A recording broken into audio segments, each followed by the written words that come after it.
Olá, esse é o canal Velho da Periferia, que tem o propósito de mostrar a todo mundo como é que pensam as pessoas que moram na periferia do Brasil.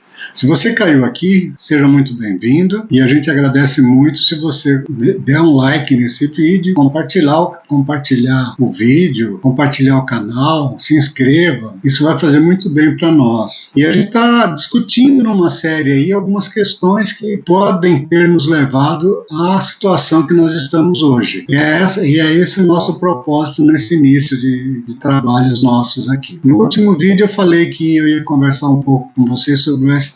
E realmente é isso que eu vou fazer daqui a pouco.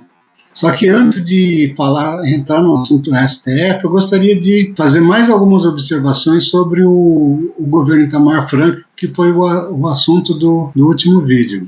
Gostaria de conversar um pouquinho com vocês especialmente sobre o Plano Cruzado e contar uma curiosidade sobre o governo Itamar Franco. Então fique com a gente e vamos ver o assunto do dia.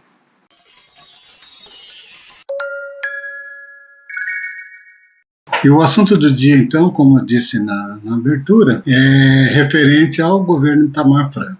Primeiro eu vou começar contando uma curiosidade do governo, desse período curto, de 2 anos, que foi depois do impeachment do Collor. Quem conhece carro, quem gosta de carro, sabe que a Volkswagen fabricou o Fusca no Brasil até 1986. 86, né? Nesse ano eles descontinuaram, embora foi fabricado mais algum tempo em outros países, em algum outro país, mas no Brasil foi descontinuado em 86. Quando Itamar Franco assumiu, lembra que a gente falou no vídeo anterior lá que o Brasil fez uma abertura para carros, para veículos, esse tipo de coisa? Na época que Itamar Franco assumiu, estava se discutindo muito a questão do carro popular. Os carros até 1.000 cilindradas eram considerados populares e tinham um custo bem baixo. Uma das condições para o carro ser considerado popular, ele não podia custar mais que $7.200. E aí as montadoras começaram a se mexer. Inclusive a Volkswagen lançou o Gol 1000, né? Todo mundo que é dessa época lembra do Gol 1000, a Fiat lançou um no Mille, a Chevrolet acho que lançou um Chevette Júnior, qualquer coisa assim, dentro desse conceito de carro popular, até 1.000 cilindradas. E a Volkswagen lançou também, paralelamente ao Gol 1000, relançou o Fusca no Brasil.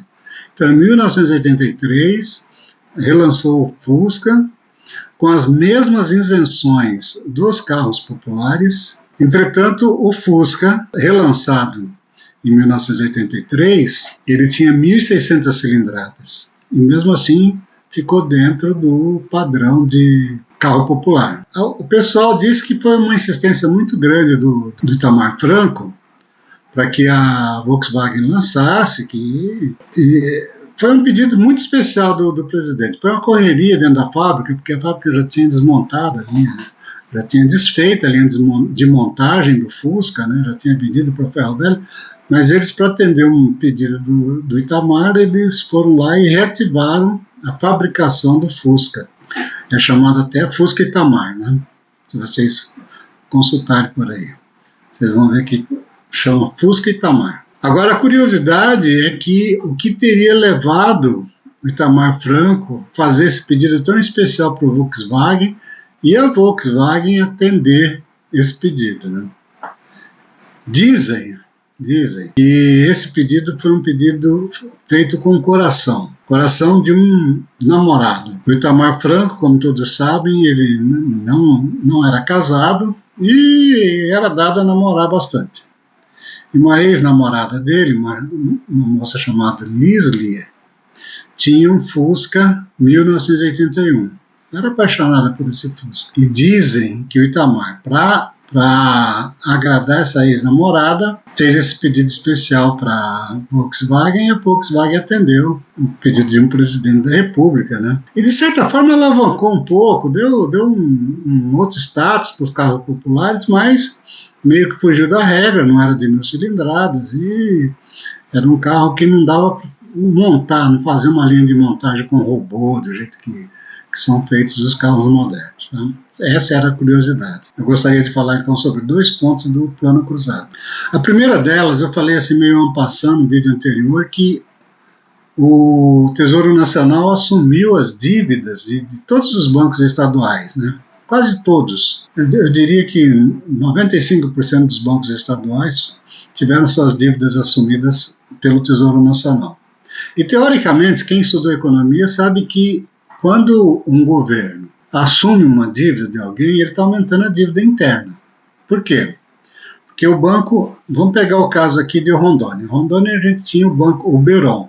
Assim como no Paraná tinha o Banestado, em São Paulo tinha o Banespa, e vai por aí. Aí um desses bancos, por exemplo, o Oberon aqui em Rondônia, ele emitia um papel, colocava na praça, pagava juros altos, tinha que pagar, porque senão não captava o dinheiro. O prazo de resgate desse título tinha que ser um prazo baixo. Normalmente se negocia esses títulos aí com prazos acima de 5 anos, né? Mas os estados tinham que fazer no máximo em 10 anos. No máximo em 10 anos. Aí o Tesouro vai lá nos estados e fala para os bancos estaduais: a gente vai comprar esses títulos, vamos assumir essa dívida que vocês têm. Por quê? Porque o banco estadual foi no mercado, colocou aqueles títulos, pegou o dinheiro do investidor e deu um fim nele. Aí o Tesouro Nacional foi lá e falou: a gente pega esses títulos de vocês, assume essa dívida passa a ser nossa e vocês vão nos pagar em 30 anos. E lembra que eram títulos, era uma dívida de perfil curto. E o banco e o Tesouro Nacional vai lá e pega essa dívida e alonga o perfil dela, ou seja, o banco estadual vai pagar para o Tesouro aquela dívida lá em 30 anos, mas o Tesouro Nacional vai pagar para o devedor, para o proprietário do título, dentro do prazo estipulado no título, na cártula, né? Ou na face do título. Em 10 anos, ou 12, 15, 8, sei lá. E é lógico que isso aí aumenta a dívida interna do país, aumenta a dívida do Tesouro Nacional, a dívida da União. Só que, em contrapartida, eles faziam esse acordo com os bancos, com o banco estadual, com os bancos estaduais, que eles não podiam mais contrair dívida, ou seja, não podia mais emitir título e... Aliás, o Banco Central proibiu eles de emitir títulos e eles aceitaram essas condições. Em contrapartida, o Tesouro Nacional assumiu essa dívida aí. Então esse é um ponto que precisa ficar bem claro. Quando a gente estuda o plano cruzado, a gente vê que em um determinado ponto a inflação dá um pico, a dívida interna dá um pico. Por quê? Porque eles estavam fazendo esse ajuste aí, eles estavam diminuindo a dívida pública brasileira, a dívida com o público, né? Dos estados, né? Ou seja, eles estavam diminuindo a possibilidade de qualquer pessoa, qualquer entidade, 27 entidades brasileiras poderem aumentar os meios circulantes, que era isso que eles faziam quando eles emitiam título. Então, em contrapartida, o Tesouro Nacional tinha essa vantagem aí, tá?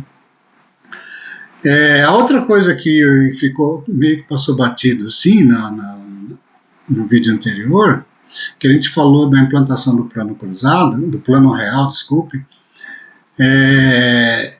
mas uma coisa que não foi dita é a questão da distribuição das moedas, dos reais. Que normalmente você fazia-se aqueles planos mirabolantes no Brasil, pegava o meio circulante, pegava a moeda, né, o meio de pagamento, e dividia por 1000, cortava 3 zeros e estava feito. Então, se você tinha lá um cruzado, chegava no cruzado novo, era só pegar o valor de face do cruzado, cortar 3 zeros, era aquilo lá, 100 mil cruzados, uma moeda de 100 mil cruzados. cortava 3 zeros, passava a ser uma moeda, uma cédula de 100 cruzados novos. Só que no plano real, não foi bem assim. No plano real foi a moeda circulante, que era o Cruzeiro Real, ela foi dividida por 2.750. O plano deles era dividir pelo valor que o dólar valia em URV no dia do lançamento, que por acaso foi 2.750. Mas poderia ser outro valor. Então não tinha um valor certo. Então o que eles precisavam? Eles precisavam que, quando o real fosse lançado, a moeda real fosse lançada, existisse moeda em todos os cantos do Brasil. Do Iopoque ao Chuí precisava ter moeda à disposição da população. Senão ele ia criar um pandemônio, né? Porque imagina você, o comerciante lá, receber uma nota, ter que converter, dividir por 2.750 para saber quanto é que valia aquilo lá em real. Então foi uma operação de guerra. Foi uma operação de guerra, para vocês terem uma noção assim de tamanho da coisa, foi preciso distribuir quase 1 bilhão de cédulas por esse Brasil afora e quase 800 milhões de moedas por esse Brasil afora. Vocês imaginam a estratégia, a logística para você fazer isso aí. Você ia lançar o Plano Real no dia 1º de julho de 1994, e de manhã, a hora que o comerciante fosse no banco, ele podia chegar lá, entregar as férias dele do dia anterior e pega cruzados. Pega real, desculpa. Tinha que ser assim, senão esse plano já ia nascer com descrédito, né? Mas os caras conseguiram. Primeiro, o desafio foi emitir todo esse dinheiro. A Casa da Moeda emitiu uma parte, depois contrataram 3 empresas, 3 gráficas internacionais, uma na Alemanha, uma na Inglaterra, outra na França, para emitir as cédulas de real. Só de moedas de metal, foi 27 toneladas de moedas que precisavam ser distribuídas pelo Brasil. E a equipe econômica, então, dentro da logística deles, conseguiu esse intento, conseguiu fazer com que, no dia 1/7 de 1994, quando o real estava valendo, tivesse real em todos os recantos do Brasil. O negócio foi tão mirabolante assim, que quando a Europa foi lançar o euro, eles vieram aqui no Brasil para ver como é que foi feito. Como eu disse nos vídeos anteriores, foi um case estudado em todo o mundo, né? Em todo o mundo. E era simbólico também você ter real, porque imagina, a hora que você lança o real, 1/7 de 94, você lança o real, R$1 vale $1, e se você não tivesse a nota de um real, se não tivesse ali alguma coisa física que representasse $1, isso já ia funcionar na cabeça da população de uma forma negativa. Mas aí a hora que o cara pegava aquela nota de R$1, ele falava, não, eu tenho aqui $1 na minha mão. Isso psicologicamente foi um efeito fabuloso. Então, esse era um outro assunto que não podia deixar de falar, né? A operação de guerra que foi para distribuir as moedas de reais que foram cunhadas e impressas naquela época lá. Um pouco aqui, um pouco na Alemanha, um pouco na Inglaterra, um pouco na França, e a estratégia foi de navio, de avião, de barco, de carroça, de charrete, carros fortes, carros fracos, tudo quanto é coisa foi utilizado. O exército, a polícia civil, polícia militar, foi uma operação de guerra realmente, e essa guerra aí foi vencida pela equipe econômica. A hora que, se você olha em perspectiva assim, hoje talvez seria meio difícil as pessoas implantar de novo isso aí, né? Normalmente os planos anteriores eram implantados paulatinamente, as trocas de moeda. Não, esse aí foi assim de sopetão mesmo, tá?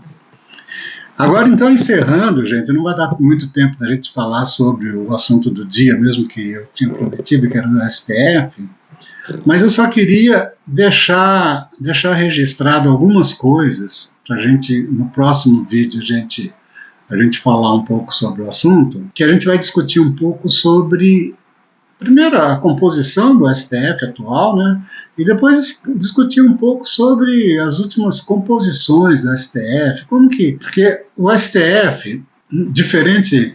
Se você pegar a Academia Brasileira de Letras, acho que são 32, 31, 32 cadeiras, cada cadeira tem um patrono, né? Então, a hora que assume lá um Merval Pereira da vida, ele vai lá e assumiu a cadeira do José de Alencar, sei lá, estou chutando aqui, que não sei se é isso mesmo. Por que era de José de Alencar? Porque quando surgiu a Academia Brasileira de Letras, aquela cadeira lá foi ocupada por José de Alencar e então vem assim todo mundo sabe, eu estou assumindo a cadeira de José de Alencar. No STF, apesar de ser também o cara assume a cadeira e tal, é um pouco diferente, né? Existe maneiras de você ir atrás e ver qual foi o primeiro ocupante daquela vaga que o cara está ocupando agora. Por quê? Porque normalmente alguém entra no lugar de alguém. Você pega o Flávio Dino, por exemplo, ele entrou no lugar de quem? Ele entrou no lugar da Rosa Weber. A Rosa Weber, que foi a última que saiu, o Flávio Dino entrou no lugar dela. A Rosa Weber, por seu turno, ela entrou no lugar de outros, e assim vai. Uma das coisas que a gente vai analisar, qual cadeira que o cara está ocupando, quem foi o antecessor daquele cara que está ocupando a cadeira, aquela vaga no STF. Né? E de antemão, eu vou falar para vocês que tem bastante curiosidades interessantes. Por enquanto, eu gostaria só de falar que a composição atual do STF, eles têm um ministro indicado por FHC, 4 ministros indicados pelo Lula, 3 pela Dilma, 1 pelo Temer e 2 pelo Bolsonaro. Então, para vocês verem por aí que só o PT tem 7 ministros das 11 vagas. No próximo a gente vai continuar, a gente vai falar só de STF e a gente espera você. Então, direto da periferia do Brasil, até o próximo vídeo.